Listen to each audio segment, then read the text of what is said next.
ಯಾರೇ ಪಕ್ಷಕ್ಕೆ ಬಂದರೂ ಸ್ವಾಗತ ಅಂತ ಡಿ.ಕೆ. ಶಿವಕುಮಾರ್ ಈ ಮುಂಚೆ ಹೇಳಿದ್ರು. ನಿಶಾ ಯೋಗೇಶ್ವರ್ ವಿಚಾರದಲ್ಲಿ ಮಾತ್ರ ನಿಲುವು ಬದಲಾಯಿಸಿದ್ರ ಡಿ.ಕೆ. ಶಿವಕುಮಾರ್. ಕಾಂಗ್ರೆಸ್ಗೆ ಹೋಗೋ ಬಗ್ಗೆ ಮಾತನಾಡಿದ್ರು ಯೋಗೇಶ್ವರರ ಪುತ್ರಿ ನಿಶಾ ಯೋಗೇಶ್ವರ್.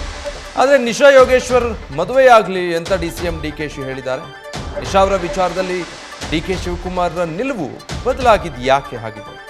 ಇತ್ತೀಚೆಗೆ ಅವರನ್ನ ಭೇಟಿಯಾಗಿ ಕಾಂಗ್ರೆಸ್ ಸೇರುವಂತಹ ಇಂಗಿತ ವ್ಯಕ್ತಪಡಿಸಿದ್ರು ನಿಶಾ. ಆ ಬಗ್ಗೆ ಮಾಧ್ಯಮಗಳ ಜೊತೆ ಕೂಡ ಮಾತನಾಡಿದ್ರು. ರಾಜಕೀಯವಾಗಿ ನಿರ್ಧಾರ ಕೈಗೊಳ್ಳೋ ಸ್ವಾತಂತ್ರ್ಯ ನನಗಿದೆ ಅಂತ ಡೀಟೇಲ್ಸ್ ಕೊಡ್ತಾರೆ ಮಧುಸೂದನ್. ನ್ಯೂಸ್ ಡೆಸ್ಕ್ ನಿಂದ ಲೈವ್ ನಲ್ಲಿ ಜಾಯ್ನ್ ಆಗ್ತಾ ಇದ್ದಾರೆ. ಮಧುಸೂದನ್, ಅವತ್ತಿನ ಡಿ.ಕೆ.ಶಿ ಹೇಳಿಕೆಯಲ್ಲೇ ಇಂಥದ್ದೊಂದು ಸಣ್ಣ ಸುಳಿವಿತ್ತು. ಎಲ್ಲೋ ಒಲ್ಲದ ಮನಸ್ಸಿನಲ್ಲಿದ್ದಾರೆ ಡಿ.ಕೆ.ಶಿ ನಿಶಾ ಅವರ ಪಕ್ಷ ಸೇರ್ಪಡೆ ಬಗ್ಗೆ ಅಂತ. ಕಾರಣ ಏನಿರ್ಬೋದು?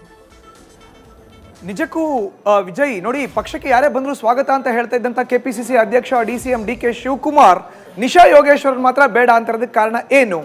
ಸಾಲು ಸಾಲು ಕಾರಣಗಳನ್ನ ಮುಂದಿಟ್ಕೊಂಡಿದ್ದಾರೆ. ಈ ಹಿಂದೆಯಿಂದ ಕೂಡ ಯೋಗೇಶ್ವರ್ ಕುಟುಂಬವನ್ನ ಬಹಳ ಹತ್ತಿರದಿಂದ ನೋಡ್ಕೊಂಡು ಬಂದಿದ್ದಾರೆ ಡಿ.ಕೆ. ಶಿವಕುಮಾರ್. ನಿಶಾ ಯೋಗೇಶ್ವರ್ ಇನ್ನೂ ಮದುವೆ ಆಗಿಲ್ಲ.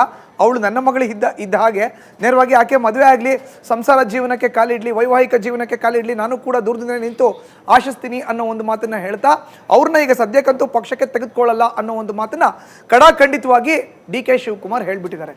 ಅಷ್ಟಕ್ಕೂ ಇದಕ್ಕೆ ಕಾರಣ ಏನು ನೋಡಿ, ಎಲ್ಲೋ ಒಂದು ಕಡೆ ಕಾಂಗ್ರೆಸ್ಗೆ ಒಳಪೆಟ್ಟುಗಳು ಜಾಸ್ತಿ ಬೀಳುತ್ತೆ ಈ ಲೋಕಸಭಾ ಕ್ಷೇತ್ರದ ಚುನಾವಣೆಯಲ್ಲಿ ಅನ್ನೋ ಒಂದು ಮಾಹಿತಿ ಇದೆ. ಸಿ.ಪಿ. ಯೋಗೇಶ್ವರ್ ಈಗ ಬಿಜೆಪಿಯಲ್ಲಿ ಗುರುತಿಸಿಕೊಂಡಿದ್ದಾರೆ. ಹಾಲಿ ವಿಧಾನ ಪರಿಷತ್ನ ನಾಮನಿರ್ದೇಶಿತ ಸದಸ್ಯ ಕೂಡ ಹೌದು. ಜೊತೆಗೆ ಬೆಂಗಳೂರು ಗ್ರಾಮಾಂತರದಲ್ಲಿ JDS ಜೊತೆ ಮೈತ್ರಿ ಮಾಡ್ಕೊಂಡ್ರು ಅಂತ ಬಿಜೆಪಿ ಡಾಕ್ಟರ್ C.N. ಮಂಜುನಾಥ್, ದೇವೇಗೌಡರ ಅಳಿಯ, ಅವ್ರನ್ನ ಕರೆದುಕೊಂಡು ಬಂದು ಅಖಾಡಕ್ಕೆ ನಿಲ್ಲಿಸಿದೆ. ಈಗ ನಿಶಾ ಯೋಗೇಶ್ವರ್ನ ಕಾಂಗ್ರೆಸ್ಗೆ ತೆಗೆದುಕೊಳ್ಳೋದ್ರಿಂದ ಕಾಂಗ್ರೆಸ್ನ ಒಳಗುಟ್ಟುಗಳು ನೇರವಾಗಿ ಸಿ.ಪಿ. ಯೋಗೇಶ್ವರ್ಗೆ ನಿಶಾ ಯೋಗೇಶ್ವರ್ ಮೂಲಕ ರವಾನೆ ಆಗಬಹುದು. ಮೊದಲನೇ ಆತಂಕ. ಎರಡನೇ ಆತಂಕ, ಈಗ H.D. ಕುಮಾರಸ್ವಾಮಿ ಅವರು ಹಾಲಿ ಚನ್ನಪಟ್ಟಣ ವಿಧಾನಸಭಾ ಕ್ಷೇತ್ರದ JDSನ ಶಾಸಕರು, JDSನ ಶಾಸಕಾಂಗ ಪಕ್ಷದ ನಾಯಕ, ಜೊತೆಗೆ 2024 ಲೋಕಸಭಾ ಕ್ಷೇತ್ರದ ಮಂಡ್ಯ ಕ್ಷೇತ್ರದ ಅಭ್ಯರ್ಥಿಯೂ ಹೌದು. ಈಗ ಮಂಡ್ಯದಿಂದ H.D. ಕುಮಾರಸ್ವಾಮಿ ಎಲೆಕ್ಟ್ ಆಗಿ ಲೋಕಸಭೆಗೆ ಸಂಸತ್ ಪ್ರವೇಶ ಮಾಡಿದ್ರು ಅಂತ ಇಟ್ಕೊಳ್ಳಿ. ಚನ್ನಪಟ್ಟಣ ವಿಧಾನಸಭಾ ಕ್ಷೇತ್ರದ ಉಪಚುನಾವಣೆ ಬರುತ್ತೆ. ಹೇಳಿ ಕೇಳಿ ಚನ್ನಪಟ್ಟಣ ವಿಧಾನಸಭಾ ಕ್ಷೇತ್ರದಲ್ಲಿ ಕಾಂಗ್ರೆಸ್ಗೆ ಅಂತ ದೊಡ್ಡ ನಾಯಕರು ಇಲ್ಲ. ನಿಶಾ ಯೋಗೇಶ್ವರ್ನ ಈಗ ಸೇರಿಸ್ಕೊಂಡ್ರೆ ನೇರವಾಗಿ ಚನ್ನಪಟ್ಟಣದ ಟಿಕೆಟ್ ಮುಂಬರುವಂಥ ಉಪಚುನಾವಣೆಗೆ ಕುಮಾರಸ್ವಾಮಿ ಅವರು ಎಲೆಕ್ಟ್ ಆಗಿ ಸಂಸತ್ ಪ್ರವೇಶ ಮಾಡಿದ್ದೆ ಆದರೆ ಅಲ್ಲಿ ಬರುವಂಥ ಉಪಚುನಾವಣೆಯ ಕಾಂಗ್ರೆಸ್ ಟಿಕೆಟ್ನ ನಿಶಾ ಯೋಗೇಶ್ವರ್ ಕೇಳ್ತಾರೆ. ಆಗ ಕೊಡಬೇಕಾಗತ್ತೆ. ಕೊಡಲಿಲ್ಲ ಅಂತ ಹೇಳಿದ್ರೆ ಇರ್ಸ್ಮೂರ್ಸ್ ಆಗುತ್ತೆ. ಮುಜುಗರದ ವಾತಾವರಣವನ್ನು ಕ್ರಿಯೇಟ್ ಮಾಡ್ತಾರೆ, ಸೃಷ್ಟಿ ಮಾಡ್ತಾರೆ ನಿಶಾ ಯೋಗೇಶ್ವರ್ ಅವರು.